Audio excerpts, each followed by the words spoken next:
साथियों नमस्कार, मैं शरद कुमार। साथियों, बिहार सरकार के जो नियमित कर्मी हैं उनका एक मांग बड़ा महत्वपूर्ण था। वो था कैशलेस चिकित्सा की सुविधा, जिसको बिहार सरकार द्वारा मान लिया गया है। बिहार सरकार के राज्य कर्मी और पदाधिकारियों को और पेंशनर्स को, जो हमारे साथी पेंशन ले रहे हैं, उनको ये सुविधा प्रदान कर दी गई है। ये ऐच्छिक योजना है। अब आज उसका पत्र आया है। कर्मचारियों में खुशी की लहर थी कि चलो सरकार ने हमारा एक मांग को पूरा किया।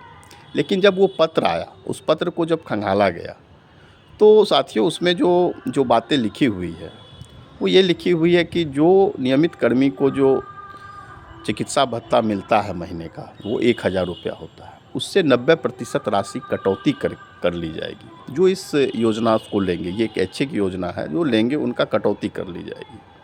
मतलब 1,000 रुपया में से 900 रुपया प्रत्येक महीना आपके वेतन भत्ते से उसकी कटौती की जाएगी। तो यानी कि साल का 10,800 रुपया आपका वो कटौती हो जाएगा। पेंशनर्स जो हमारे साथी हैं, जो इस योजना का लाभ लेंगे, जो सुविधा लेंगे, उनको 1 महीने का पेंशन पूरा देना होगा। अब सरकार द्वारा बताया गया उस पत्र में है कि लगभग 7,23,000 नियमित कर्मी हैं और 4 लाख से अधिक पेंशनर्स हैं। तो अगर सारे कर्मी इस सुविधा का लाभ लेते हैं तो सरकार के खजाने में हर महीने नियमित कर्मी से ही 65 करोड़ और साल का लगभग 750-800 करोड़ रुपया जमा होगा। हालांकि सभी लेंगे कि या नहीं लेंगे, ये वो ऐच्छिक योजना में पहले ही बताया। अब देखिए कि बाज़ार में जो हेल्थ इंश्योरेंस है या टर्म लाइफ इंश्योरेंस है, वो इतने भरे पड़े हैं और इतने आकर्षक दर पे भरे पड़े हैं कि ये मुझे बताने की ज़रूरत नहीं, ये सभी लोग जानते हैं। तो सरकार ने बिहार सरकार के कर्मियों को, नियमित कर्मियों को क्या दिया, कौन सी सुविधा दी? आप हमारा ही वेतन भत्ता को से कटौती करके आप कह रहे हैं कि हम आपको कैशलेस चिकित्सा की सुविधा दे रहे हैं। और उसमें क्या क्या होगा, कितने खेल होंगे, अस्पतालों में क्या होगा, प्राइवेट हॉस्पिटल में क्या होगा, इंश्योरेंस कंपनियों से क्या होगा, ये तो बाद की बात है।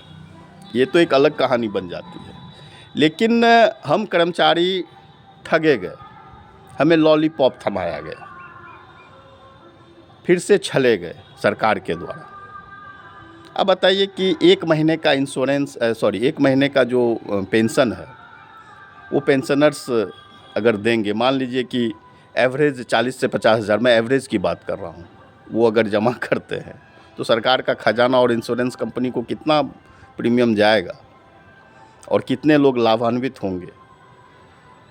तो सरकार ढिढोरा पीटती है कि हम ये लाभ दे रहे हैं, सुविधा दे रहे हैं, और अभी तो बस वो कर्मियों को ठग ही रहे हैं। धन्यवाद।